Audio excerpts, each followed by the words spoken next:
tempat ini maupun yang ada di Zoom. Mari bersama-sama kita persiapkan hati kita untuk beribadah pada pagi hari ini. Bagi jemaat Tuhan yang ada di tempat ini, saya persilakan untuk berdiri. Sungguh besar setiamu, nyata di sepanjang hidupku. Darahmu telah layakkan kehidupanku. Tiada kata yang bisa, tiada kata yang bisa lukiskan indahnya Kau Tuhan. Bagimu segala pujian dan kemuliaan.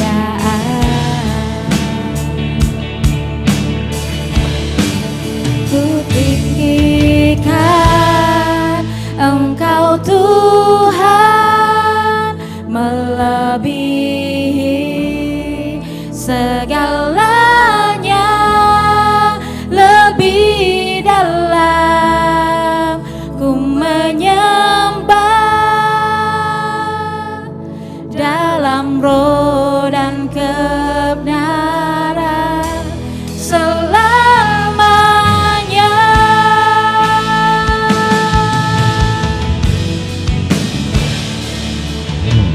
Sungguh besar setiamu,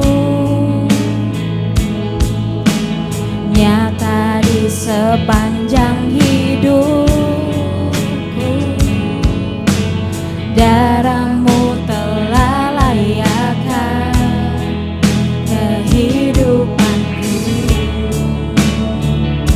Tiada kata yang bisa, tiada kata yang bisa lukiskan indahnya Kau Tuhan. Bagimu segala pujian dan kemuliaan.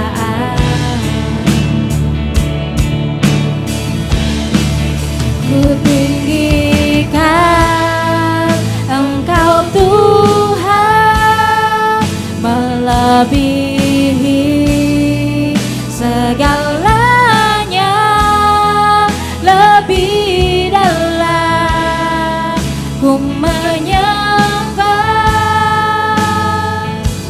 dalam roh dan kebenaran. Ku tinggikan Engkau Tuhan, melebihi segalanya, lebih dalam ku menyembah dalam roh dan kebenaran selamanya.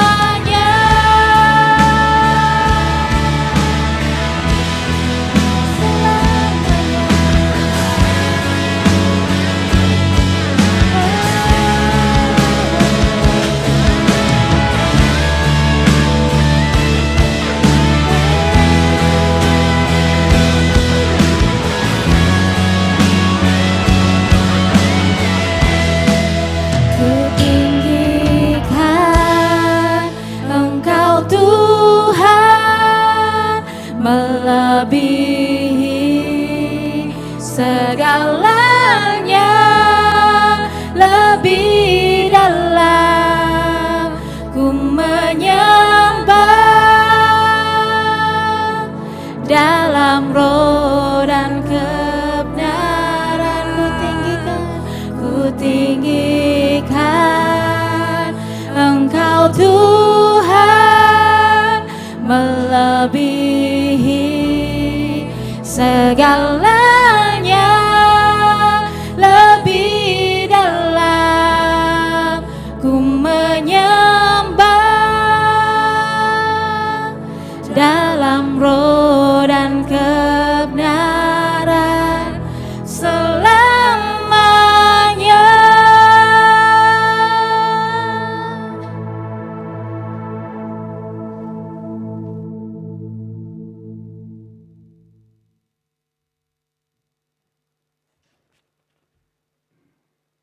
Jemaat Tuhan, silakan duduk.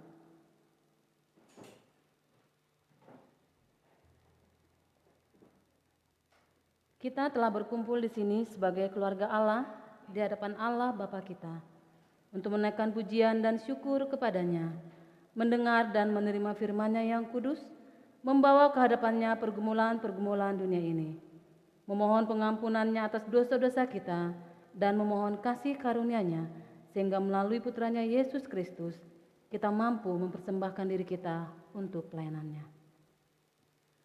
Jika kita berkata bahwa kita tidak berdosa, maka kita menipu diri kita sendiri dan kebenaran tidak ada di dalam kita.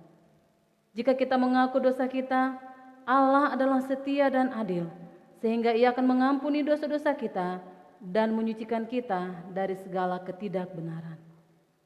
Dan oleh karena itu jemaat Tuhan yang kekasih, marilah kita mengaku dosa-dosa kita ke depan Allah yang Maha Kuasa bersama. Allah yang Maha Kuasa, Bapa Surgawi, kami telah berdosa terhadap Engkau dan terhadap sesama kami di dalam pikiran, perkataan, dan perbuatan, melalui kelalaian, kelemahan, dan kesalahan yang disengaja. Kami sangat menyesal dan bertobat dari semua dosa kami. Demi Putramu Yesus Kristus yang telah mati untuk kami, ampunilah kami atas semua yang telah kami lakukan, dan karuniakanlah kami agar kami dapat melayani Engkau di dalam kehidupan yang baru bagi kemuliaan nama-Mu. Amin.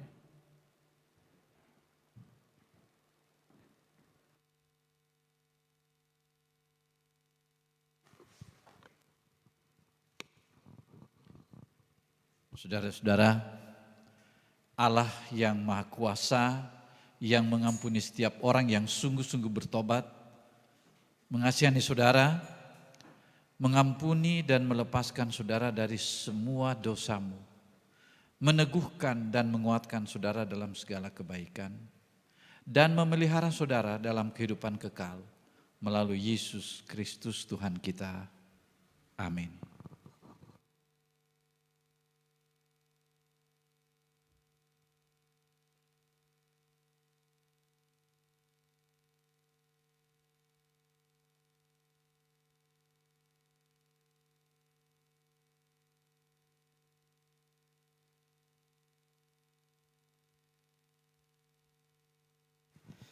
Pembacaan Perjanjian Lama, Yesaya 44 ayat 24 sampai 45:8. Beginilah firman Tuhan, penebusmu yang membentuk engkau sejak dari kandungan, akulah Tuhan yang menjadi segala sesuatu, yang seorang diri membentangkan langit, yang menghamparkan bumi, siapakah yang mendampingi aku?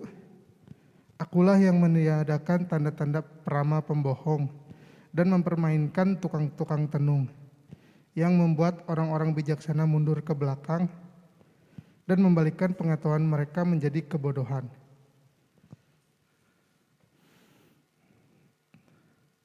Hai langit, teteskanlah keadilan dari atas, dan baiklah awan-awan mencurahkannya. Baiklah bumi membukakan diri dan bertunaskan keselamatan, dan baiklah ditumbuhkannya keadilan. Akulah Tuhan yang menciptakan semuanya ini. Demikianlah firman Tuhan.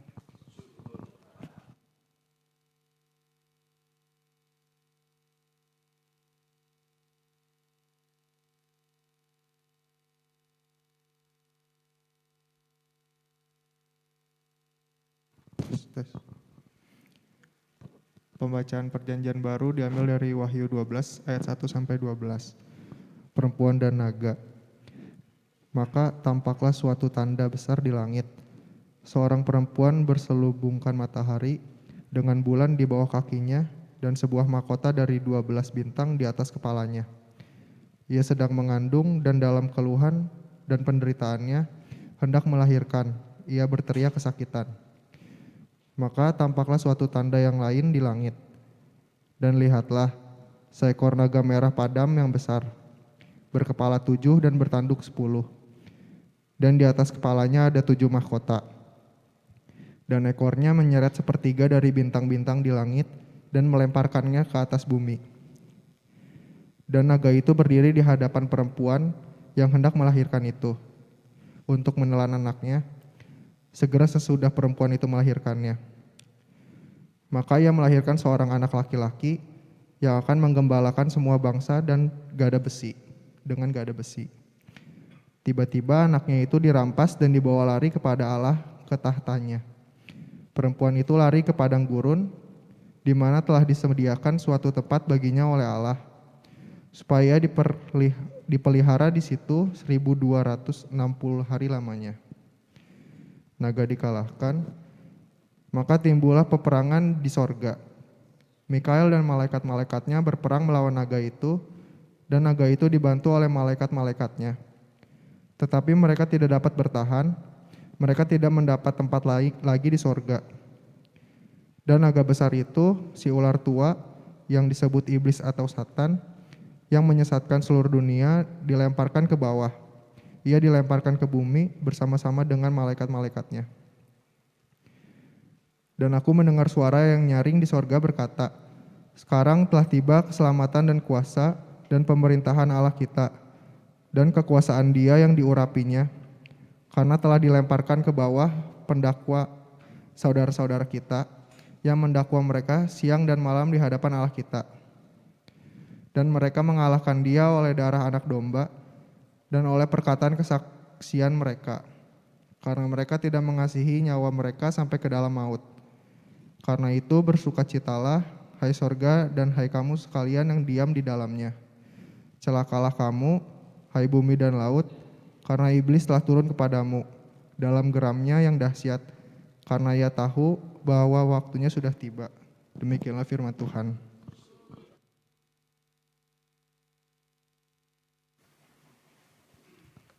Baik jemaat Tuhan, kita persiapkan hati kita untuk mendengarkan firman Tuhan. Oleh itu, kita akan menyembah Tuhan bersama. Bagi jemaat Tuhan yang ada di tempat ini, saya persilakan untuk bangkit berdiri. Bersama-sama kita akan menyembah Tuhan.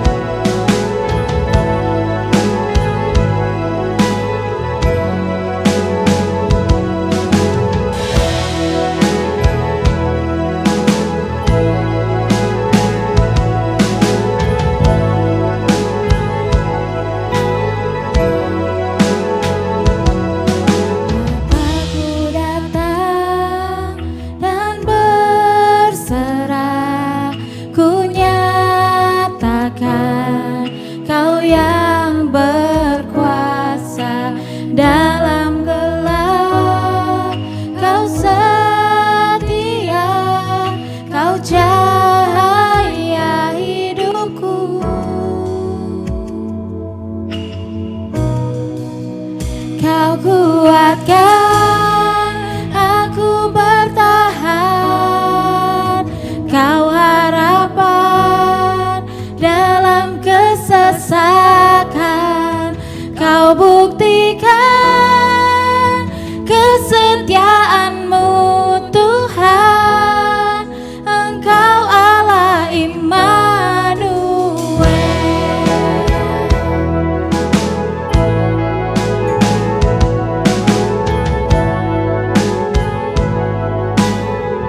Ibu, mari sama-sama kita berdoa. Allah, Bapa di dalam Tuhan Yesus, kami sebentar lagi Tuhan akan mendengarkan firman-Mu.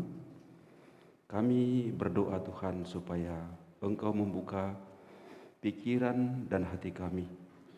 Lapangkanlah hati kami Tuhan untuk menerima sepenuhnya kebenaran firman Allah, agar kami dapat diteguhkan dan kami dikuatkan oleh karena kebenaran firman Allah yang sungguh menjadi kekuatan kami. Hamba-Mu yang tidak layak ini Tuhan, Engkau menyertai sehingga firman Tuhan disampaikan dapat dipahami dengan baik. Dan hamba-Mu yang menyampaikan juga Tuhan, supaya dia pun Tuhan mendapatkan berkat berlimpah dari firman ini, supaya semua kami bersama-sama dibangun oleh Engkau. Terima kasih Tuhan, berbicaralah kepada kami telah siap mendengarkannya. Dalam nama Tuhan Yesus kami berdoa, amin. Bapak Ibu silakan duduk. Pertama-tama saya menyampaikan salam.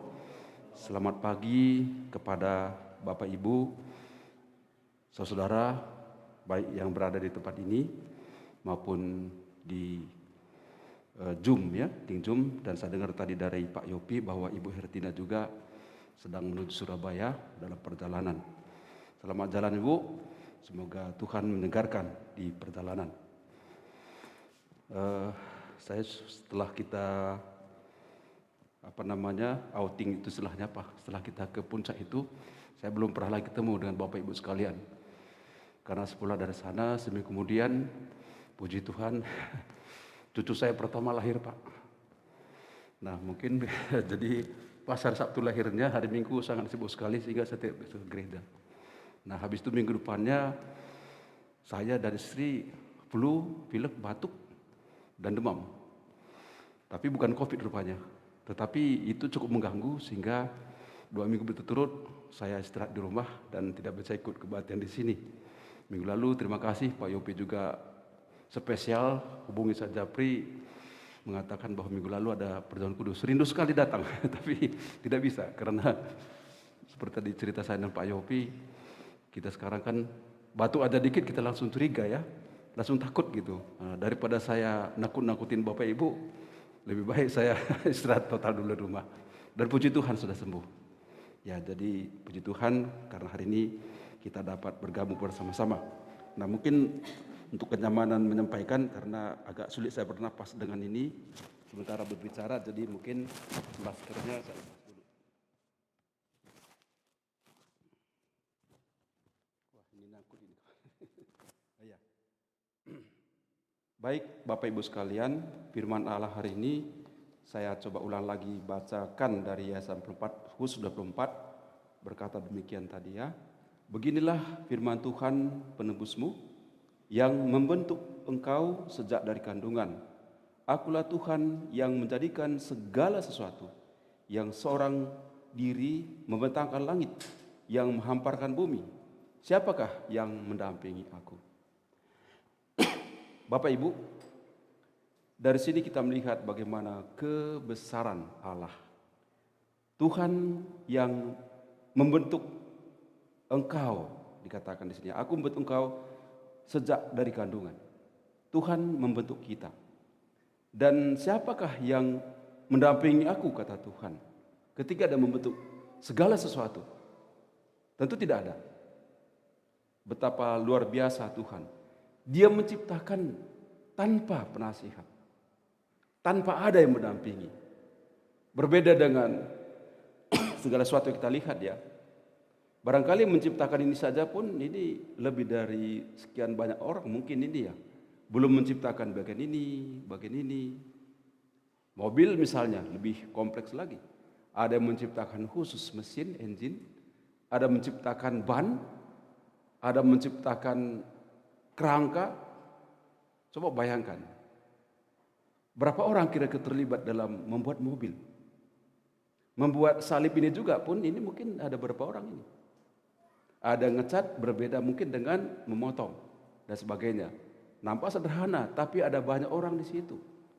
Bayangkan alam semesta ini dan kita, Tuhan menciptakannya Dia tanpa ada yang membantu. Bisa nggak dibayangkan seberapa besar kekuatan dan kuasa Allah di situ? Tuhan dalam Dia menciptakan, Dia tahu bagaimana mestinya relasi antara hidung dan mata. Coba Bapak bayangkan, Ibu bayangkan. Andai kata rata mata dan telinga tidak sinkron. Saya dengar suara Bu Nata. Tapi ini kok yang ngomong sepertinya Pak Tumpal. Enggak match kan? Bayangkan kalau terjadi seperti itu. Ini rasanya mobil, tapi suaranya kok seperti kereta api. Enggak sinkron juga. Ini saya makan pedas, tapi tercatat gula. Nah, enggak sinkron antara indera rasa dan mata melihat merek. Ya, saya teringat dengan beberapa waktu lalu, kebetulan adik saya opname di rumah sakit karena ada gangguan saraf. Sudah operasi, cukup besar operasinya, tapi belum sembuh juga. Lalu ada dokter itu bilang, barangkali gigi, karena di sini sakitnya Pak. Barangkali gigi masalahnya. Diperiksa gigi, hasil dokter gigi ternyata berbeda. Antara dokter spesialis pun tidak sinkron begitu. Betapa kompleksitas alam semesta ini dan ciptaan Tuhan itu begitu luar biasa satu sama lain. Tapi Dia menciptakan, Dia sendiri menciptakan tanpa dibantu.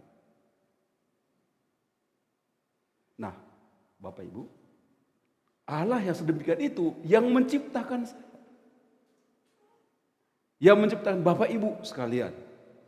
Baik di ruangan ini maupun yang ikut dalam link Zoom online. Dan semua manusia kita lihat. Dia yang menciptakannya.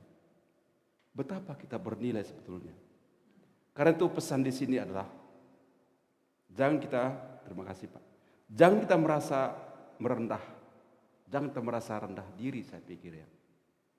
Tapi juga jangan kita merasa super. Karena sebetulnya kasih Allah itu cukup bagi kita. Dan sangat cukup bagi kita untuk memahami betapa kita bernilai. Meskipun dalam keberdosaan kita, sering kita katakan kita tak bernilai, tak berharga. Tapi kita sudah diangkat oleh Kristus. Oleh kemurahan Allah, kita sudah menjadi milik Allah. Kita diciptakan baru oleh Kristus. Betapa Bapak Ibu sekalian, sangat berharga, sangat bernilai, begitu tinggi, amat tinggi, terlalu tinggi barangkali. Tuhan menciptakan luar biasanya ya. Saya pernah melihat satu paparan benda begitu ya. Mulai dari benda yang kecil, mikro, sampai besar. Mulai dari barangkali zat-zat yang sangat kecil sekali. Kalau kita bayangkan kecilnya itu kalau dikatakan Bapak Ibu dulu kalau pernah belajar ilmu alam itu, atom itu udah besar sekali. Dulu kan benda itu kan, nah ini sedikit, saya Pak itu Pak penyakitnya saya, kalau gini selalu keluar fisikanya Pak. Jadi minta maaf. Tapi saya mencoba memahami dari itu. Dulu era Dalton mengatakan bahwa benda paling kecil itu molekul kan. Lalu muncul ahli lain dikatakan bukan itu benda paling kecil, ternyata atom. Lalu atom itu orang berpikir, kalau atom ini dibelah, kira-kira apa isinya? Maka muncullah ada proton, ada neutron, ada elektron. Dan ciptakan beberapa model untuk itu. Mulai dari era Rutherford. Ya, sampai nanti dengan namanya kalau kita di fisika itu sampai dengan fisika kuantum. Luar biasa Allah. Dan lebih kecil lagi sampai kepada sangat kecil sekali. Sampai order 10 pangkat minus 20 barangkali. Itu dari mikro. Kita bawa ini ke dunia makro alam semesta. Berapa besar alam semesta? Menurut catatan bahwa besar alam semesta ini diameternya ya 93 miliar tahun cahaya. Waduh luar biasa. 93 miliar tahun cahaya. Artinya cahaya, kalau bayangkan ya, alam semesta ini bulat. Dari pinggir sini ke pinggir sini diameternya itu menempuh cahaya ya, bukan manusia, bukan mobil, bukan kereta api, bukan pesawat, cahaya. Berapa lama dia akan bisa menempuh itu? Ternyata dikatakan di sini adalah 93 miliar tahun. Jari-jarinya itu bagi dua tentunya ya, itu adalah 46, miliar tahun. Sekian tahun baru nyampe. Nah, kecepatan cahaya itu kan 300.000 km per detik.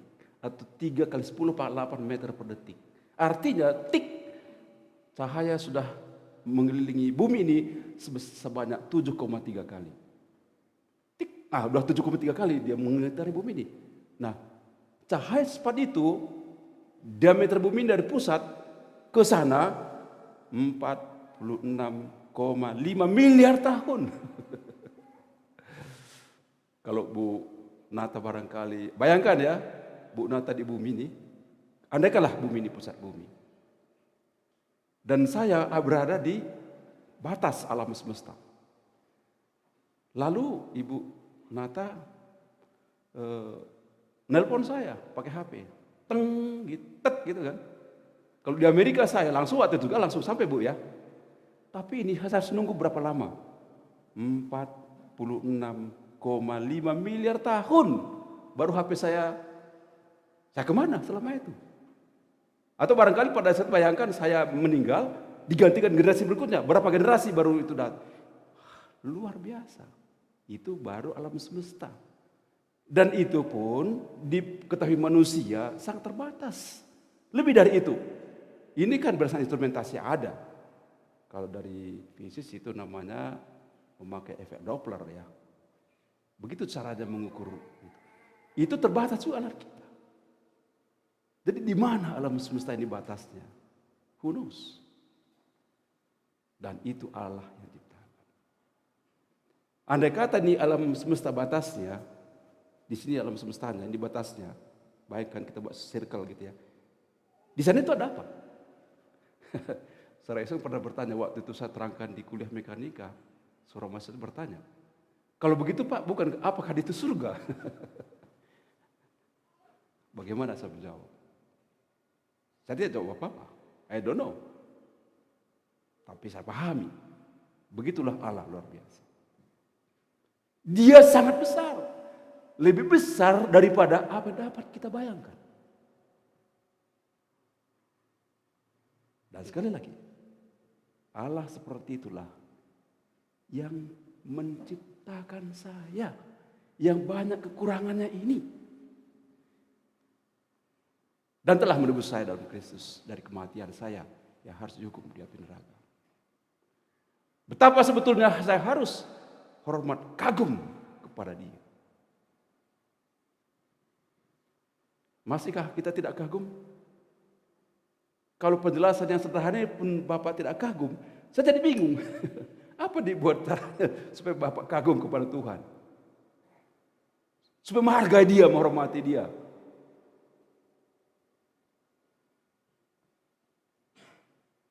Tuhan yang menjadikan saya di luar kemampuan saya untuk memikirkan siapa Dia dan bagaimana Dia bentuknya. Saya hanya bisa mengenal Dia di dalam pribadi Yesus Kristus. Gak ada cara lain untuk mengenal Allah secara sempurna selain oleh firman Allah yang hidup, Yesus Kristus. Dan berkali-kali harap Bapak Ibu tidak bosan ya. Begitu besarnya Allah kita itu. Sangat luar biasa. Dimensi Dia tidak bisa saya pahami. Terlalu kecil otak ini. Bahkan superkomputer sekalipun tidak bisa mendefinisikan dimensi dari Tuhan. Itu yang menciptakan saya. Itu branding saya. Kadang-kadang kita suka bangga ya. Saya pernah pergi ke toko sepatu. Saya kadang-kadang kalau ke toko-toko tertentu gitu ya, saya suka kadang-kadang melihat harga-harga ekstrim. Ekstrim murah dan ekstrim mahal. Pernah saya lihat itu murah sekali gitu. Dan biasanya itu saya beli. Lalu saya coba, bukan masuk membeli. Kira-kira berapa sih harganya begitu ya. Saya lihat Pak, ada sepatu waktu itu Pak. Di Sogo ya. 10 juta. 10 juta. Kesana lagi malah 15 juta. Ya kalau terus saya pikir, nggak mungkin saya beli barang ini. Tetapi saya pakai. Saudara saya mau beli, saya ukur. Saya bilang, Bapak ukur berapa katanya? Ukur 40, saya bilang, ukur 40. Nah, tapi nanti Ibu Nata nggak usah beli sepatu ukur 40 ya. Bukan itu mengatakan bahwa ukur sepatu 40 sehingga Ibu terbeban untuk membeli sepatu. Tapi kalau kuliah nggak apa-apa Bu. Maaf saya bercanda. Ya. Saya coba sepatu itu. Saya coba jalan ya. Paling tidak udah pernah memakai lah. Harganya 15 juta. Saya coba klik gitu ya. Tahu nggak Pak Yopi? Nggak enak makainya. Nggak enak. Seperti keras itu. Seperti saya. Pokoknya nggak enak aja. Lebih enak sepatu saya yang notabene harganya cuma 275.000 ini. Lebih enak ini. Tetapi orang begitu bangga dengan itu. Mengapa orang bangga walaupun nggak enak makainya? Branded. Dari mana? Ternyata itu saya tentu tidak menyebutkan mereknya, tapi merek itu memang terkenal dan buatan luar. Branded menentukan harga, nilai prestis. Branded Anda siapa? Branded saya siapa? Itu tadi Allah yang menciptakan, yang tidak dipahami oleh siapapun. Selain orang hanya bisa mengenal Dia di dalam pribadi Tuhan Yesus Kristus. Saya ayat 24 ini waktu saya baca ulang-ulang makin kagum saya. Makin waduh. Luar biasa Engkau Tuhan. Luar biasa Tuhan. Ayat 25. Akulah yang meniadakan tanda-tanda peramal, pembohong dan mempermain-mainkan tukang-tukang tenung yang membuat orang-orang bijaksana mundur ke belakang dan membalikkan pengetahuan mereka menjadi kebodohan. Ini pun sebenarnya mengulang hal yang sama tentang kebesaran Dia, bahwa Tuhan berotoritas atas siapapun. Siapa itu? Misalnya kata sini yang kadang-kadang orang merasa hebat ya, peramal. Betapa banyak kadang-kadang orang tidak percaya datang ke peramal, sangat dihormati karena bisa seolah dia memiliki indera kesekian sehingga dia tahu next time itu apa yang akan terjadi, apa bakal terjadi. Bagaimana dunia ini dihormati dia. Pembohong, peramal pembohong dikatakan. Juga tukang tenung. Juga orang-orang bijaksana. Itu dikatakan di sana membalikkan pengetahuan mereka menjadi kebodohan. Jadi orang-orang kita rasa siapapun yang bijaksana, Allah berotoritas atas orang-orang itu. Tuhan berotoritas penuh atas siapapun. Dikatakan tadi peramal, tukang sihir, tukang tenung, orang bijaksana. Dikatakan di sana menarik mereka mundur ke belakang. Artinya mereka tidak bisa maju. Ada Allah di sana yang lebih besar dari mereka. Ayat 26, akulah yang menguatkan perkataan hambaku dan melaksanakan keputusan-keputusan yang diberitakan utusan-utusanku, yang berkata tentang Yerusalem, baiklah ia didiami dan tenang kota-kota Yehuda, baiklah dibangun, aku mau mendirikan kembali reruntuhannya. Nah, di satu sisi, di balik kebesaran Tuhan, ayat 26 juga sangat menyejukkan Bapak Ibu. Akulah yang menguatkan perkataan hamba-hambaku dan melaksanakan keputusan-keputusan yang diberitakan utusan-utusanku. Betapa Tuhan menguatkan kita anak-anaknya, hamba-hambanya yang kecil ini. Dan Dia membuat keputusan atas apapun dan termasuk tentunya atas kita Dia. Dan dikatakan Dia membangun. Nah, masalahnya apakah saya siap dibangun oleh Allah? Mesti kita berkata, ya, saya siap.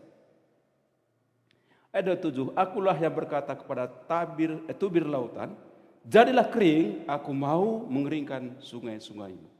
Kalau tadi Tuhan berotoritas dikatakan terhadap manusia, sekarang terhadap alam pun Allah berotoritas. Dia menguasai alam sebab Dia menciptakan, itu masalahnya. Tentu logis ya. Dia menciptakannya, ya tentu Dia menguasai. Siapa yang paling memahami kendaraan, mungkin kita punya sepeda motor barangkali, atau kita punya HP. Siapa yang paling menguasai benda ini? Menurut Pak Tumpal, siapa yang paling menguasai ini? Kalau saya banyak di sini fasilitas yang tidak pernah saya pakai karena saya tidak perlu dan mungkin memang saya tidak tahu. Ada program apa saja di sini? Menurut Pak Tumpal, ini siapa paling menguasai benda ini? Yes, persis. Pencipta. Jadi Allah mengerti semua ciptaannya, termasuk alam termasuk di sini alam kita ini. Dia memahami itu karena dia menciptakannya. Akulah yang berkata, ayat 27, kepada tubir lautan, jadilah kering, aku mau mengeringkan sungai-sungai ini. Dan ayat 28, akulah yang berkata tentang Kores, dia gembalaku, segala kehendakku akan digenapinya. Dengan mengatakan tentang Yerusalem, baiklah ia dibangun, dan tentang bait suci, baiklah diletakkan dasarnya. Tuhan berkuasa atas manusia. Dan dikatakan sini ada satu nama, Kores. Kores itu adalah raja Persia ya. Dan dia, kalau saya coba lihat beberapa referensinya, misalnya 2 Tawarikh 36 ayat 22. Pada tahun yang pertama zaman Kores, raja negeri Persia. Kalau salah Persia itu Iran sekarang Pak ya. Kalau media itu Irak ya. Persia itu Iran sekarang. Betul Pak Jopi, maaf kalau saya koreksi. Pada tahun pertama zaman Kores, raja negeri Iran, Persia dikatakan, Tuhan menggerakkan hati Kores, raja Persia itu untuk menggenapkan firman yang diucapkan oleh Yeremia. Sehingga disiarkan di seluruh kerajaan Kores secara lisan dan tulisan pengumuman ini. Beginilah perintah Kores, raja Persia. Segala kerajaan di bumi telah dikaruniakan kepada aku oleh Tuhan, Allah semesta langit. Ia menugaskan aku untuk mendirikan rumah baginya di Yerusalem yang terletak di Yehuda. Siapa di antara kamu termasuk umatnya, Tuhan Allahnya menyertainya dan biarlah berangkat pulang. Jadi Bapak Ibu sekalian, Tuhan menggerakkan Raja Persia yang notabene bukan orang Yahudi. Membangun Yerusalem. Ini pun karena perintah Allah.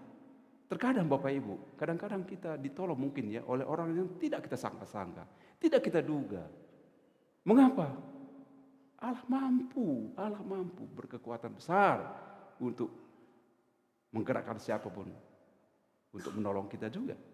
Jadi jangan kita pernah khawatir tentang pertolongan Tuhan. Ya, kadang-kadang kita bisa ditolong oleh orang-orang yang tidak kita harapkan sekalipun.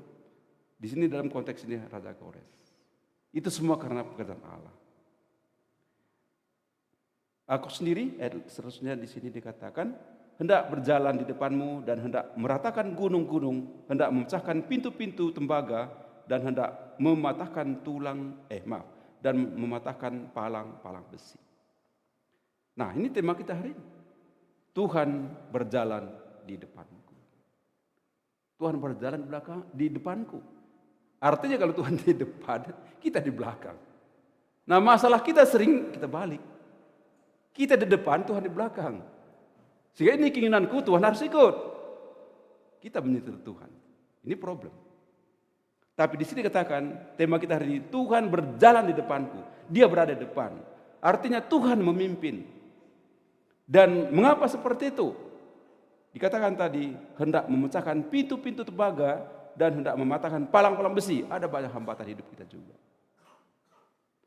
Dan bayangkan kalau Tuhan di depan kita, maka Dia akan menyertai, menolong kita, memecahkan segala pintu tembaga yang kuat, mematahkan palang besi yang menghalangi perjalanan hidup kita.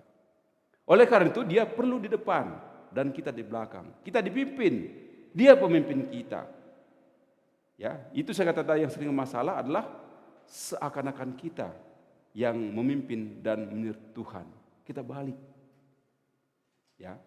Kita ingin Tuhan melakukan apa yang saya mau. Ya. Itu sebabnya mengapa kadang-kadang timbul masalah kita. Tidak ada damai. Kalau sudah damai tidak sepenuhnya. Karena apa? Saya di depan Allah harus ikut saya. Dan tidak bahagia. Dan itu sering dalam keseharian kita. Di mana kita tidak mau dipimpin oleh Allah. Kita tahu apa yang benar. Tapi kita tidak mau melakukan itu. Tapi hari ini Bapak Ibu sekalian kita belajar. Dan dilanjutkan juga dikatakan di sana, aku akan memberikan kepadamu harta benda yang terpendam dan harta kekayaan yang tersembunyi, supaya engkau tahu bahwa akulah Tuhan. Jadi sangat penting kita diingatkan di sini bahwa perkataan Tuhan, supaya engkau tahu bahwa akulah Tuhan, Allah Israel, yang memanggil engkau dengan namamu. Nah, ini harus kita pahami baik-baik. Ya. Kita kadang-kadang ya tidak mau memahami Tuhan. Ya. Nah, Bapak Ibu, sebenarnya kita adalah orang-orang kaya sebetulnya. Dalam konteks ya dikatakan tadi sana memberikan harta kekayaan yang tersembunyi. Nah, saya katakan di sini dalam keyakinan saya, sebenarnya saya adalah orang kaya sebetulnya. Tapi kekayaan saya tersembunyi. Dalam konteks ini barangkali keselamatan, harta kekal. Dan sesuai dengan konteks kita hari ini bahwa Allah berada di depan kita, kita juga orang kaya. Dan belum tentu bahwa saya kaya dengan harta. Harta mungkin pas-pasan, tapi kita kaya dengan sukacita, damai sejahtera dan bahagia. Belum tentu Bapak Ibu sekalian, orang memiliki banyak uang barangkali belum tentu gak bahagia. Tapi bukan berarti kita tidak perlu uang, bukan maksud saya itu ya. Betapa banyak orang begitu banyak. Saya memiliki teman dekat, sesama kami dosen. Dia banyak punya proyek Pak. Kebetulan kemarin dia ada penelitian dia, dan kebetulan saya disuruh saja jadi reviewernya. Luar biasa. Proyeknya itu miliaran. Tapi dia ini nggak bisa makan sesuatu yang teh manis, dia nggak bisa minum karena diabetes dia ini. Dan dia cerita ke saya, dia kalau tidur malam-malam itu dia terbangun, seperti kaget-kaget gitu, sakit dia rupanya. Jadi dia makan itu garam juga nggak boleh lebih, teh manis nggak bisa. Saya bersyukur tadi waktu kesini saya minum teh manis. Saya bersyukur tadi saya kesini, Pak Jopi masih bisa makan. Tadi kebetulan disuruh saya pesan soto soto dari Kalimantan itu, soto lupa saya, soto Banjar atau apa itu barangkali ya, enak. Teman saya tadi nggak bisa, dia hanya bisa makan bubur atau bubur yang dari gandum itu loh, dan nggak boleh pakai gula. Betapa dia bilang kepada saya, Pak Lanta, betapa tersisanya seperti ini. Tapi kalau kampus, mobilnya Pak, saya bisa ngaca di situ, mengkilat. Tapi dia penyetir pun nggak bisa juga. Istrinya nyetir. Lalu saya pikir, bukan sama saya membandingkan ya, dalam hal ini, saya pikir Tuhan betapa berbahagianya saya. Walaupun mobil saya butut-butut, masih bisa saya sendiri. Walaupun saya ini masih bisa saya mati. Bukankah saya kaya? Menurut Bapak Ibu, kekayaan itu apa sih? Apa definisi kaya? Kita sering kaya itu kita tempatkan sebagai memiliki suatu kuantiti yang besar. No. Salah satu saya pikir kaya adalah saya bisa menikmati apa yang ada. Dan itu Tuhan beri. Dan Tuhan kata supaya engkau tahu aku Allah.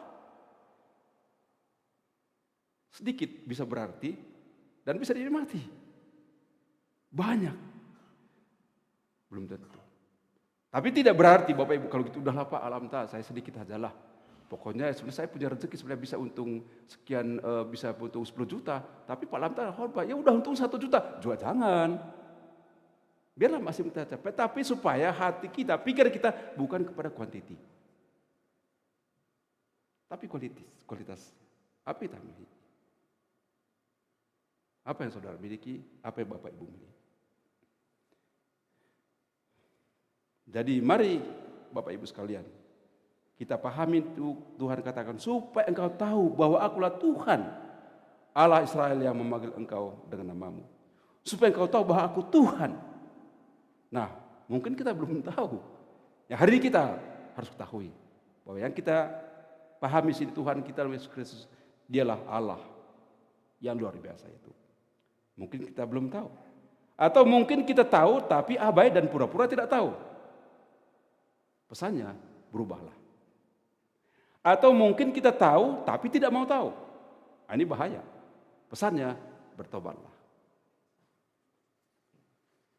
Selanjutnya dikatakan tadi oleh aku memanggil engkau sesuai dengan namamu. Kita dipilih sesuai dengan nama kita. Saya berasal dari satu suku ya. Nama suku kami itu ya banyak namanya aneh-aneh. Dan kalau sebut namanya orang bisa tertawa gitu. Tanpa harus menyebutkan namanya, Bapak tahu nama apa nama ini. Nama orang suku saya dan namanya ini. Bahkan ada Bapak Ibu sekalian ya, pernah di kampung saya itu, seorang bapak ya, lahir anak di bidan. Dia bingung namanya apa ini. Dia jalan keluar, dia lihat mobil, tapi tidak usah saya sebut nama merek mobilnya. Merek mobilnya itu, dan nomornya lengkap, itu dibuatnya nama anaknya. Enggak tahu saya kenapa. Saya pun kadang-kadang, Bapak Ibu tahu, nama Alamta. Yang lebih hebatnya lagi Singa, Pak. Rimbun lagi. Tapi Singa udah enggak rimbun. Kadang-kadang kenapa enggak nama saya William saja, Pak ya? Atau Yopi mungkin nama saya, Pak ya? Yopi Yopi Stanford barangkali ya. Kan ada universitas terkenal Stanford. Dulu saya pikir nama saya dirubah aja deh.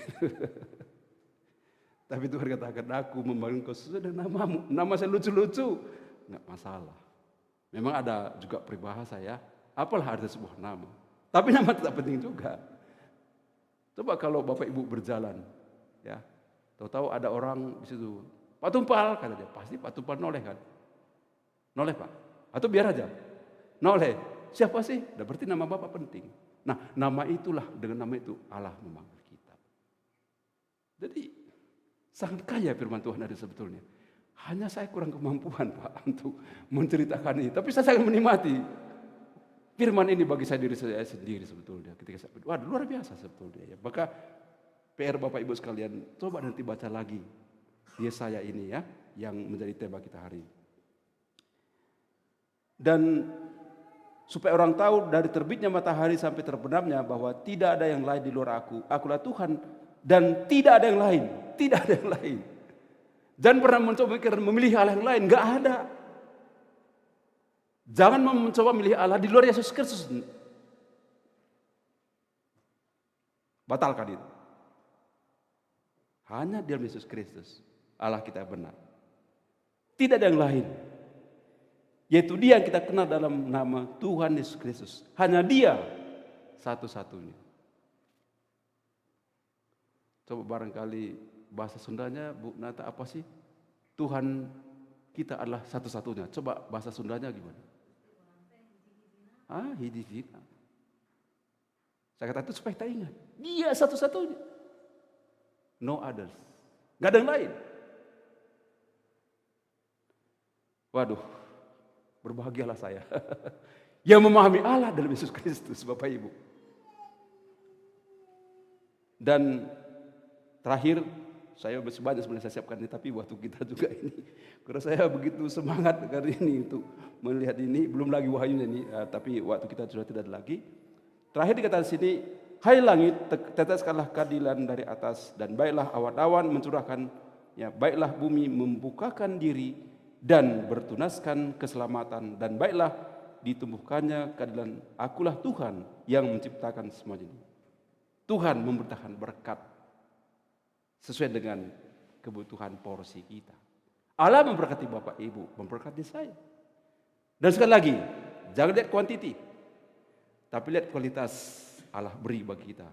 Dan dampaknya adalah bahagia dan damai, sukacita penuh dalam Dia. Dia memberi, Dia sumber berkat. Saya kebetulan bidang saya itu geofisik, earth science di kampus. Saya banyak belajar dan itu yang saya ajarkan. Baik dalam bimbingan tugas akhir di skripsi, tesis maupun disertasi. Itu saya ajarkan banyak mahasiswa di S1, S2, S3. Reservoir.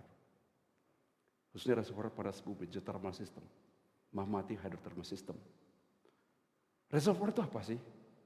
Sesuatu yang kalau kita ambil tidak pernah habis. Itu reservoir. Itu sumber. Sumber itu artinya tidak pernah habis. Dalam konteks kecil, bayangkan air laut. Bagaimana cara menghabiskan air laut? Apa Bapak Ibu ember laut, tumpahkan ke darat. Kering air laut. Secara waktu bisa, ada hitungannya. Berapa volumenya, berapa pengambilan, berapa kecepatan pengambilan, berapa debitnya, bisa. Tapi itu akan waktunya lama sekali.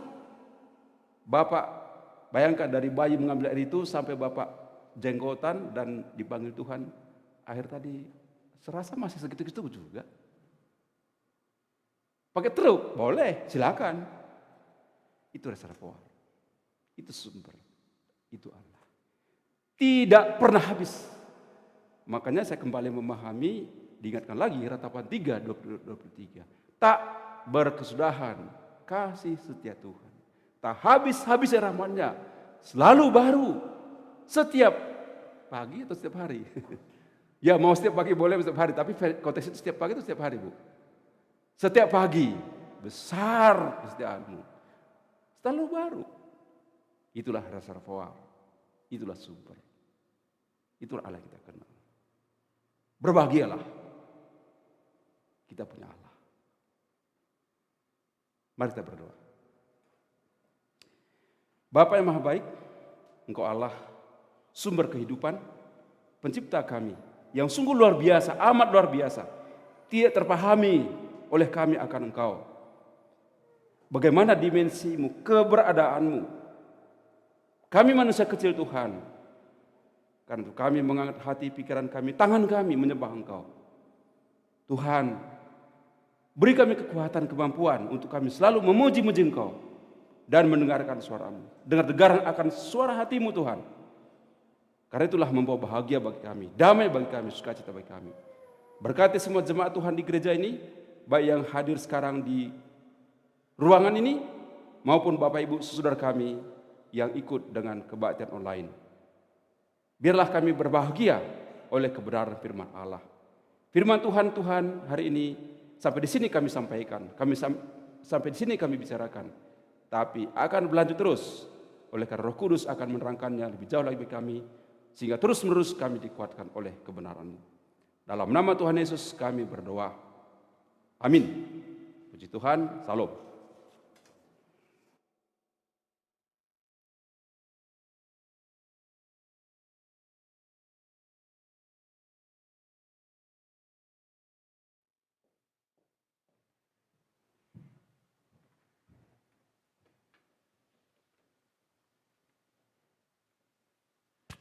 Puji Tuhan, kita akan mengikrarkan pengakuan iman kita. Dan oleh karena itu jemaat Tuhan saya undang bangkit berdiri. Bersama-sama semua orang percaya dari segala tempat dan dari segala abad, marilah kita menaikkan pengakuan iman rasuli. Bersama, aku percaya kepada Allah, Bapa yang Maha Kuasa, Khalik langit dan bumi, dan kepada Yesus Kristus, Putranya yang tunggal Tuhan kita, yang dikandung dari Roh Kudus, lahir dari anak darah Maria, yang menderita sengsara di bawah pemerintahan Pontius Pilatus, disalibkan, mati dan dikuburkan. Ia turun ke dalam dunia orang mati. Pada hari ketiga, dia bangkit kembali. Ia naik ke surga dan duduk di sebelah kanan Sang Bapa. Ia akan datang kembali untuk menghakimi orang yang hidup dan yang mati. Aku percaya kepada Roh Kudus, gereja yang kudus dan katolik, persekutuan orang kudus, pengampunan dosa, kebangkitan orang mati, dan hidup yang kekal. Amin. Silakan duduk jemaat Tuhan. Kita akan masuk di dalam doa-doa syafaat kita, dan untuk doa syafaat ini akan kami serahkan kepada Reverend Yopi Buyo. Silakan.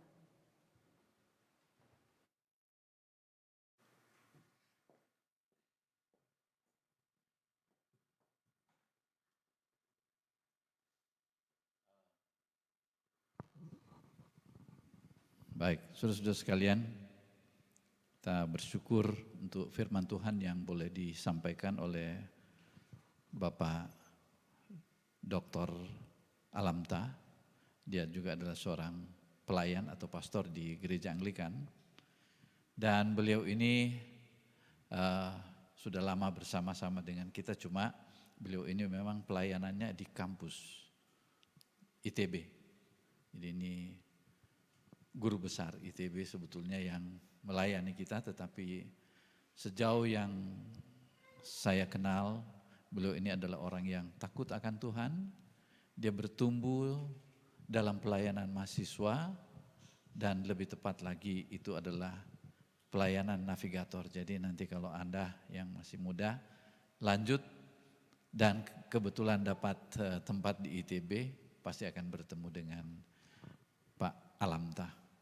Dan beliau ini cukup rendah hati dalam pelayanan, ya. Ilmunya tinggi, dapat dari Jepang, itu jurusan fisika. Satu-satunya di Indonesia, bahkan satu-satunya di dunia, gitu ya. Artinya tidak ada Alamta di tempat lain, gitu. Iya, ya. Sebenarnya juga kita hari ini hari spesial juga buat kita. Karena apa? Karena simbol kepala gereja Anglikan itu adalah Ratu Inggris atau Raja Inggris gitu. Ya, jadi orang suka bertanya kepada saya, kok kepala indinya? Saya bilang itu cuma simbol. Tapi sama dengan simbol negara. Itu sama dengan simbol negara. Ratu itu simbol negara. Tapi dia tidak memerintah gitu. Yang memerintah ada perdana menterinya gitu. Ya. Jadi itu cuma simbol negara, pemersatu, ya. Bagaikan seorang ibu yang melayani anak-anaknya, ya. Nah, sekarang kita suka menyebutnya yang mulia, atau dalam bahasa Inggris itu adalah Her Majesty. Jadi ada HM di depan itu, Her Majesty Queen Elizabeth II gitu. Dan sudah wafat beberapa hari yang lalu, dan nanti diadakan upacara ibadah pemakaman itu pada tanggal 19 hari Senin, jadi seminggu lagi gitu ya. Dan penggantinya yaitu adalah anaknya sendiri, namanya Charles, Raja Charles ketiga. Ya. Nanti kalau beliau kan sudah 73 tahun ya, kalau meninggal lagi diganti oleh anaknya, namanya adalah William. Ya. Kalau William meninggal, yang ganti adalah, yaitu masih anak kecil, masih usia berapa tahun? 8 tahun, namanya George. Gitu. Itu kerajaan Inggris yang terus bertahan dengan pemerintahan kerajaan, tapi dia tidak hanya ratu untuk Inggris, tapi ada yang disebut dengan negara-negara Commonwealth. Commonwealth itu termasuk ya Malaysia, Singapura, Hong Kong, terus negara-negara Arab, negara-negara Afrika, itu ada sekitar 14 kalau nggak salah. Negara-negara itu termasuk Kanada, Amerika. Amerika boleh superpower, tapi di bawah ratu gitu ya. Nah, dia juga adalah simbol gereja Anglikan, tapi nggak pernah berkhotbah karena memang cuma simbol. Artinya dia pemersatu. Ketika ada masalah-masalah di dalam gereja, ya beliau panggil pendeta-pendetanya. Jangan begitulah, gitu ya. Jadi punya punya power, punya kuasa. Ketika masuk ke negara-negara yang non-Kristen, beliau ini di beberapa negara hanya boleh gereja Anglikan yang boleh masuk. Ya, karena mereka suka bilang, ini ratu kami.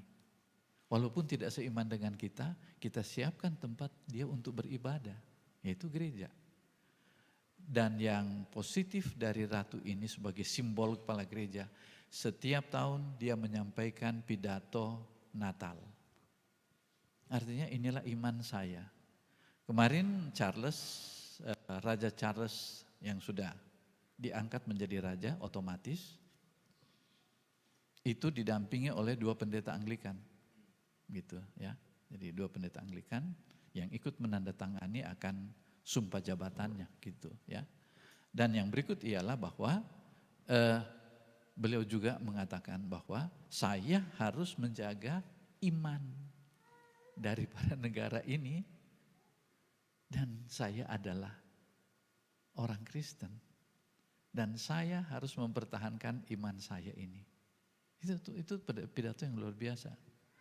Dan dari semangat itulah ketika dia pergi menaklukkan negara-negara lain, yang pertama diajarkan bahasa Inggris dulu, ya kan gitu. Yang kedua kekristenan, ya.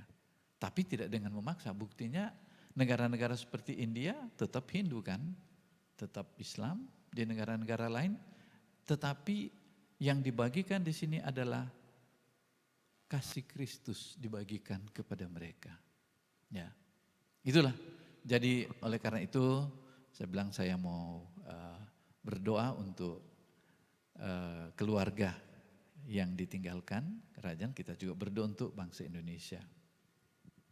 Dan kita juga terus berdoa untuk gereja, karena gereja Anglikan ini itu sudah cukup besar ya. Sudah cukup besar, 85 juta umat di seluruh dunia. Ya. Dan banyak gereja justru bersumber, misalnya gereja Metodis ya dari Anglikan. Baru ke Amerika menjadi gereja karismatik, gereja Pantekosta dan seterusnya, baru masuk ke Indonesia gitu kan. Jadi ini semacam ibu dari banyak gereja lain. Nah, bagi gereja Anglikan kita tidak mempersoalkan ini soal terpetak-petak dalam denominasi. Yang penting apa? Yang penting Tuhan Yesus itu disebarkan. Nah, seperti tadi Pak Alamtah menyampaikan tentang bagaimana Allah yang berkuasa itu menjelma di dalam Yesus Kristus. Kita kan tidak bisa kenal Tuhan gitu kan. Siapa kita sehingga kita bisa mendefinisikan Tuhan itu. Tapi ada, ya kan? Otak kita tidak sanggup. Tapi kemudian Allah memperkenalkan diri di dalam manusia Yesus. Dan itu pun kita cuma mengenal. Kalaupun kamu mau kenal saya, oke, lihat inilah penampakan Tuhan di dalam Yesus. Gimana orangnya? Mengasihi, penuh kuasa, membuat mujizat. Dan itu adalah Allah yang hadir di tengah-tengah dunia ini. Nah, kita perlu berdoa untuk iman kita supaya kita tetap teguh berpegang pada Yesus. Ya, ada banyak persoalan sekarang ini, persoalannya itu persoalan-persoalan yang membuat kita itu bingung. Persoalan-persoalan yang membuat anak-anak muda sekarang ini tidak punya pegangan. Nah, saya senang kalau misalnya Pak Tafati datang dengan anaknya didampingi. Saya sedang juga melihat Ivan didampingi oleh orang tuanya. Opel didampingi oleh bapaknya. Ray yang boleh dikatakan bekerja di Kamboja didampingi oleh ibunya. Iya kan? Itu sehat seperti itu. Sehat. Karena apa? Nah, ini juga yang baca Alkitab tadi itu Pak Yeftah dan istrinya, ya Vero, terus membawa anaknya datang ke gereja. Itu sangat penting. Ya, ada seorang ibu yang bertanya begini saya kemarin, Pak, saya kayaknya salah didik anak dari kecil, dari dalam kandungan saya salah didik. Gimana ini? Saya bilang, nggak usah khawatir. Dampingi dia, datang ke gereja, datang bersama dengan orang tuanya, itu akan merupakan penyembuhan yang setahap demi setahap. Lambat, berproses tapi pasti. Ya, nah, kita doakan juga itu. Ada banyak yang dalam minggu-minggu terakhir ini saya cukup banyak orang yang mengeluh tentang keadaan anak mereka, tetapi saya bilang enggak ada jalan lain, yaitu datang pada Yesus. Kan ada orang tua yang sampai anaknya harus dirawat oleh karena apa? Salah ibu mengandung, salah ibu dalam mendidik atau salah bapak dalam mendidik, dan kita semua salah didik gitu loh. Kalau kita pelajari, termasuk saya ini salah didik loh Rey. Saya salah didik orang tua, enggak usah disebutlah bagaimana cara mereka mendidik saya. Tapi yang namanya trauma dialami pada masa kecil itu berdampak pada saya. Tapi, nah, ada tetapinya. Kita bisa kembali lagi, dilahirkan kembali. Itu Yohanes pasal 3, kamu harus dilahirkan kembali. Oleh siapa? Oleh Roh. Dan saya itu mengalami kelahiran baru itu dilayani oleh pelayanan mahasiswa saya. Dan saya merasakan waktu itu saya dilahirkan kembali. Berubah, padahal sebenarnya saya ini harus jadi orang jahat. Dilihat dari latar belakang pendidikan saya, latar belakang keluarga, dan kemudian bagaimana mereka mendidik saya. Tapi saya bertemu Tuhan Yesus. Dan itulah saya mengalami bagaimana saya dilahirkan kembali. Ya. Sehingga kalau kita tidak membawa seorang anak itu datang kepada Tuhan Yesus, inilah pergumulan orang tua. Ya. Saya pun sebagai orang tua, saya bilang tidak mungkin hidup ini kalau cuma bergantung kepada prestasi, kepada kekayaan. Dia itu harus mengalami kelahiran baru di dalam Yesus. Dia harus mengenal Yesus dulu kan. Nah, khotbah tadi sudah cukup memperkenalkan ya. Jadi tidak ada yang salah dalam kehidupan ini. Yang salah kalau kita tidak datang pada Yesus, itu aja. Itu aja ya. Itu yang salah kalau kita tidak datang pada Yesus. Saya senang di di tempat ini ada pelayanan untuk anak-anak remaja ya, dan sebenarnya siapapun, yaitu Alpha. Nah, Alpha itu sangat menolong karena ada seorang remaja waktu kemarin datang di Alpha pada hari Rabu, dia bilang begini, loh sudah selesai, padahal berapa lama berlangsung kemarin Alpha? Ada 1 jam, ada nggak? 1,5 jam. Udah bayangkan, orang anak muda dibawa dihotbahin 1,5 jam. Wah udah ngantuk, dia enggak tahu kemana-mana. Tapi kemarin di Alpha itu sudah 1,5 jam, malah dia tanya begini, loh ini udah selesai, kapan khotbahnya? Padahal khotbahnya itu dibawa dalam bentuk dalam bentuk video. Dan mereka terbuka. Nah inilah saudara-saudara sekalian tantangan kita. Ya, saya bukan berarti bahwa orang tua tidak usah dilayani, orang tua justru tetap mendampingi anak mereka, itu sangat penting. Ya, nah kita doakan ini karena pelayanan kepada mereka itu tidak lagi melalui seperti saya dengan Pak Alamta, hamba Tuhan ini sudah doktor di bidang teologi, ini juga doktor di bidang teologi dan di bidang fisika. Wah itu sudah ya, ada ini Pak Tafati juga orangnya semangat dalam melayani. Tapi sekarang anak-anak muda yang sudah menemukan hidup dalam Yesus, mereka lah yang membawa teman-teman mereka itu datang. Ya, nanti anaknya mesti ikut ini Alpha supaya lebih mantap imannya ke depan. Ini anak-anak yang di belakang ini, yang maju di depan ini, mereka itulah pelayan-pelayan utama, masih muda-muda, ada yang masih sekitar 19-20-an tahun, ya. Tapi mereka itu yang banyak membawa jiwa datang kepada Tuhan Yesus melalui Alpha ini. Dan Alpha ini sudah tersebar ke seluruh dunia. Anda tahu yang Perdana Menteri Kanada, Justin Trudeau, ada seorang wartawan tanya kepada dia, Anda kelihatannya orang yang rohani ya, orang Kristen. Oh dia bilang, ya, betul. Anda belajar di mana? Dia cuma bilang begini, saya belajar dari Alpha katanya. Saya belajar di Alpha, mengenal Yesus di Alpha. Dan dia itu adalah Perdana Menteri Kanada. Banyak orang yang sudah mengalami perubahan dalam hidup ini dan mereka bertemu dengan Yesus bukan justru dengan khotbah-khotbah di gereja, tapi di dalam acara-acara seperti Perkantas, Navigator, LPMI, di kampus-kampus. Saya sendiri pun aktif di gereja tapi ketemunya Yesusnya di kampus, Pak. Gitu. Nah, itulah sebabnya acara seperti Alpha itu dibawa ke gereja lagi. Untuk apa? Untuk anak-anak muda ini, ya.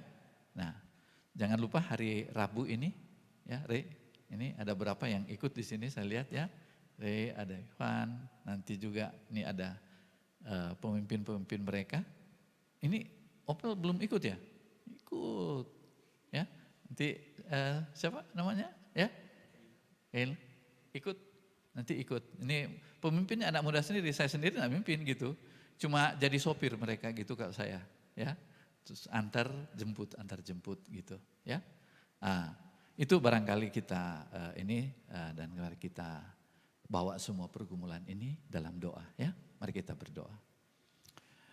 Bapa di dalam surga, terima kasih ya Tuhan untuk kasih karunia yang Tuhan berikan kepada kami di dalam pergumulan-pergumulan dunia ini. Khususnya ya Tuhan, kami mau berdoa untuk keluarga Ratu Elizabeth II yang Tuhan sudah panggil menghadap-Mu Tuhan. Biarlah Tuhan berikan penghiburan kepada mereka yang berduka, termasuk kepada rakyat Inggris dan juga gereja Tuhan yang disebut dengan gereja Anglikan. Kami percaya Tuhan bahwa apa yang terjadi di dalam keluarga kerajaan ini itu adalah bagian dari rencana Tuhan. Supaya ya Tuhan mereka tahu bahwa apa yang terjadi ini adalah bagian dari rencana Tuhan. Seperti khotbah tadi kami belajar ya Tuhan, bahwa Tuhan adalah pemilik kehidupan ini. Tuhan juga yang menjadikan kami, yang memilih kami menjadi buatan tangan-Mu Tuhan. Oleh karena itu ya Tuhan, biarlah kami pun juga sadar bahwa apa yang Tuhan buat dalam kehidupan kami itu adalah bagian dari rencana-Mu yang sangat indah. Kami disadarkan bahwa tidak ada yang salah di dalam ciptaan-Mu Tuhan. Tuhan tolonglah kami agar kami tetap teguh di dalam Tuhan. Kami tetap ingat akan kasih-Mu Tuhan dalam kehidupan kami. Kami tahu ya Tuhan bahwa apapun yang terjadi dalam kehidupan kami, biarlah Tuhan kami kembalikan kepada Tuhan sebagai ucapan syukur. Ketika kami datang memuji Engkau Tuhan, ini adalah bagian dari kehidupan yang Tuhan inginkan, yaitu agar kami boleh terus-menerus memuliakan Tuhan, mengingat Tuhan dalam setiap saat. Dan biarlah hati kami senantiasa bersyukur karena Tuhan memberikan kesempatan kepada kami untuk kami boleh datang dan beribadah pada saat ini. Kami juga mau menyerahkan ya Tuhan akan pemerintahan kami, bangsa Indonesia. Kami pun ya Tuhan adalah orang-orang yang Tuhan tempatkan di tengah-tengah bangsa kami. Oleh karena itu ya Tuhan, kami berdoa untuk bangsa kami ini, mulai dari presiden sampai kepada pemerintahan di tingkat RT RW.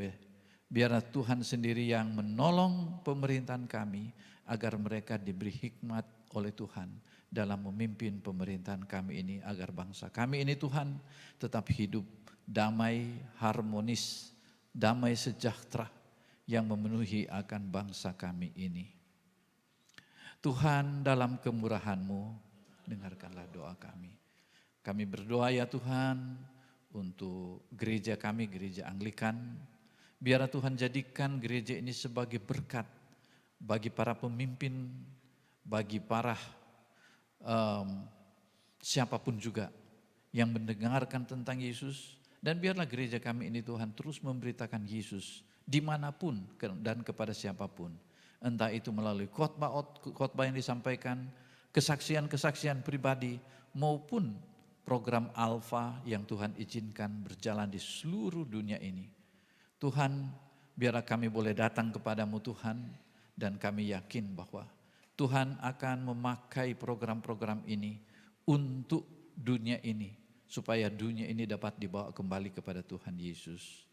Terima kasih Tuhan untuk semuanya ini. Tuhan dalam kemurahan-Mu, dengarkanlah doa kami. Kami menyerahkan kepada kebaikan-Mu sebagai Bapa mereka yang cemas dan tertekan dalam pikiran maupun secara jasmani. Hiburkanlah dan lepaskanlah mereka dalam keperluan mereka. Berikanlah kesabaran kepada mereka dalam penderitaan mereka, dan munculkanlah kebaikan dari kesulitan mereka. Khususnya ya Tuhan, kami menyerahkan ke dalam tangan-Mu hamba-Mu yang telah menyampaikan firman Tuhan, Bapak Alamta, Pastor Alamta. Tuhan tolong dia di dalam keluarganya. Terima kasih Tuhan untuk berkat-berkat yang Tuhan berikan kepadanya. Dan biarlah Tuhan dia menjadi kepala keluarga sekaligus imam bagi keluarganya. Dan Tuhan berkati akan keluarganya. Kami menyerahkan juga ya Tuhan akan perjalanan Ibu Hertina dan Raisa ke Surabaya pulang pergi, jaga mereka dalam perjalanan, dan juga kami yang ada di sini Tuhan. Kami serahkan ya Tuhan, setiap kami di tempat ini, dengan segala pergumulan kami serahkan ke dalam tangan Tuhan. Terima kasih Bapa di surga, Bapa yang Maha Pengasih, terimalah doa-doa ini. Demi putramu, Juru Selamat kami, Yesus Kristus, yang telah mengajar kami berdoa. Bapa kami yang di surga, dikuduskanlah namamu, datanglah kerajaanmu, jadilah kehendak-Mu di bumi seperti di surga. Berikanlah kepada kami pada hari ini makanan kami yang secukupnya, dan ampunilah kami akan kesalahan kami, seperti kami juga mengampuni orang yang bersalah kepada kami. Dan jangan membawa kami ke dalam pencobaan, tetapi lepaskanlah kami daripada yang jahat. Karena Engkaulah yang mempunyai kerajaan dan kuasa dan kemuliaan sampai selama-lama. Amin.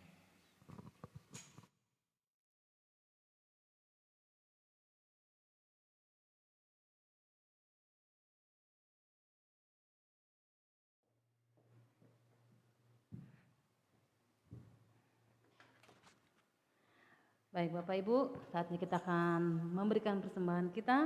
Kita akan memberkati pekerjaan Tuhan di tempat ini. Marilah kita memberi dengan kerelaan hati dan tidak dengan terpaksa. Karena kita percaya Allah adalah sumber segala berkat yang akan memberkati dan membalas semua apa yang sudah kita berikan. Selamat memberi, Tuhan Yesus memberkati.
Kita akan menaikkan doa ucapan syukur kita. Saya undang kembali jemaat Tuhan untuk bangkit berdiri.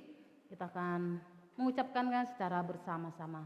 Bersama, bagimulah ya Tuhan kebesaran, kuasa, kemegahan, dan keagungan.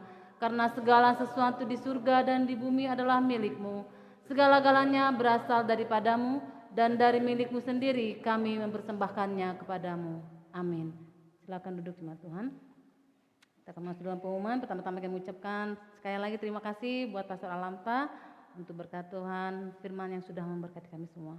Tuhan Yesus memberkati Bapak dan keluarga. Kami juga mengucapkan selamat datang kepada Bapak Ibu yang mungkin baru pertama kali hadir di tempat ini maupun secara online. Dan kami menantikan kehadiran Bapak Ibu lagi di minggu-minggu yang akan datang. Kami juga mengucapkan selamat ulang tahun bagi jemaat Tuhan yang berulang tahun di bulan ini. Dan selamat kepada Pak Alamta atas kelahiran cucu pertama. Ditunggu Pak syukurannya. Dan ada momen event kita nanti mungkin di bulan November ya Pak, konfirmasi. Jadi bagi Bapak Ibu yang belum dikonfirmasi, yang sudah berusia 14 tahun ke atas, boleh menghubungi kita supaya ikut menerima konfirmasi nanti. Bisa ke saya atau ke Aristo ya. Nanti bulan November akan diadakan konfirmasi. Baptisan kita ada ya Pak ya? Dan baptisan juga bagi Bapak Ibu yang belum dibaptis boleh menghubungi kita supaya nanti sekalian dibaptis. Ada mungkin pengumuman tambahan Reverend? Baik, untuk sementara itu saja saya serahkan kepada worship leader.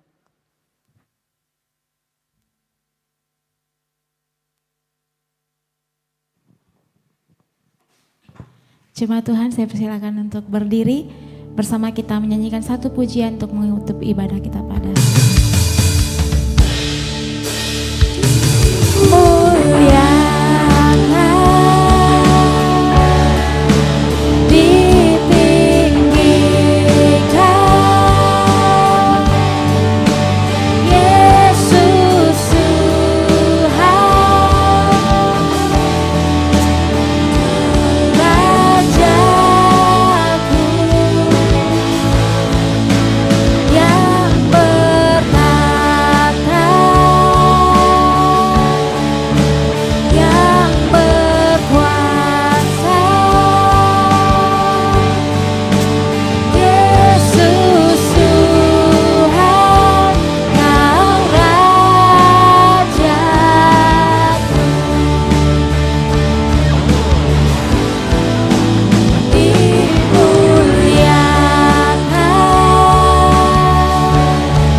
kasih karunia Tuhan kita Yesus Kristus dan kasih Allah dan persekutuan Roh Kudus menyertai saudara sekalian senantiasa bersama kita katakan amin. Amin.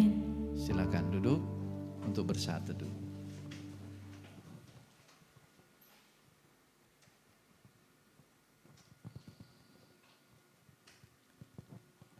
Baik, saudara sekalian, ibadah kita telah selesai. Saya ucapkan selamat kepada mereka yang ada di sana, di rumah, di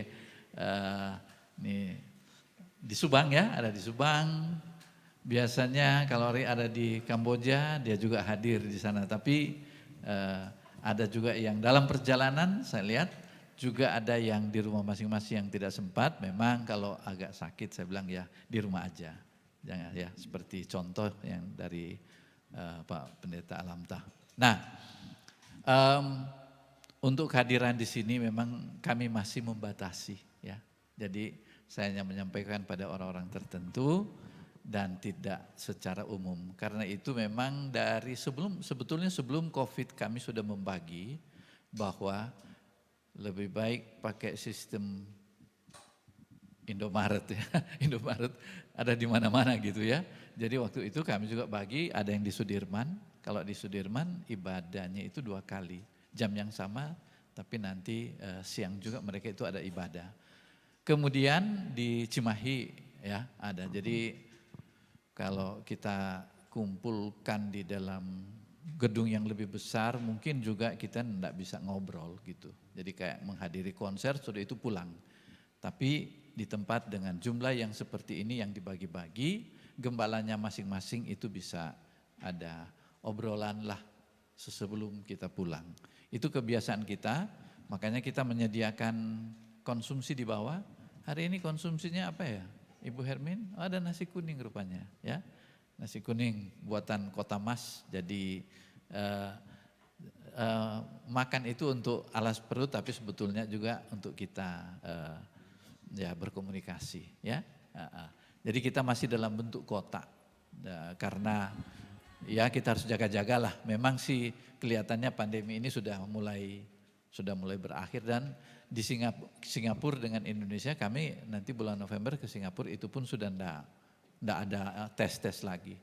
Masuk seperti biasa dan kami dengar dari teman-teman kita di sana bahwa gimana kalau kena? Ya kalau kena tinggal pakai obat aja biasa flu ya. Obat flu biasa aja udah karena sudah turun ininya daya daya mematikannya itu sudah nggak ada. Jadi kayak flu biasa. Malah flu sekarang ini malah lebih berat daripada COVID gitu ya. Jadi kita bersyukur pada Tuhan, cuma kita tetap ikut anjuran dari pemerintah ya. Kita kan tidak mengenal, kita punya ini kerjaan masing-masing. Ada pemerintah yang memang mengawasi, kalau dia bilang ya PPKM level 1, ya artinya kalau kita pergi ke tempat umum kalau tidak perlu ya tidak usah lah ya. Cuma saya suka bilang, kenapa sih kok kalau di mall itu bisa sampai 3-4 jam terasa masih kurang gitu ya. Kita datang di sini juga cuma sebentar dan ini adalah tempat yang sangat baik dan sudah diatur, tetap kita sediakan pelayanan online ya, Zoom bisa diikuti, tapi kalau misalnya kita datang itu juga lebih baik ya. Cuma tetap dibatasi juga yang datang, enggak boleh rame-rame kayak dulu lagi, enggak bisa ya. Saya kira itu arahan dari saya. Jangan lupa mereka yang ikut Alfa hari Rabu jam 6 kalau sudah bisa datang ya. Karena acara Alfa dimulai jam 7, mulai jam 7 ya. Nah, datang sebelumnya lebih bagus. Kemudian kita juga ada doa bersama pada setiap hari Kamis ya Bu Natalina ya, ada. Cuma sekarang belum lagi, dan jangan lupa minggu depan. Yang berikut ialah yang kita ada buku pegangan ajaran kita yang belum dapat itu boleh ambil di bawah, ada di lemari dan itu diambil untuk dibaca. Nah kadang-kadang kan kalau kita pergi di satu gereja ajarannya kayak apa? Nah kita tunjukkan ini ajaran kita seperti ini gitu ya. Jadi jangan lupa untuk ambil di lemari. Saya kira satu keluarga cukup suami istri ya, ambil boleh 2 ya, itu sudah dibayar oleh gereja ya, persembahan kita Pak Teddy. Kalau Pak Teddy mau tambah lagi untuk yang lain ya boleh. Sudah bawa kemarin ya? Belum? Oh belum, nanti ambil ya. Oke, saya kira itu saja. Selamat hari Minggu, Tuhan memberkati.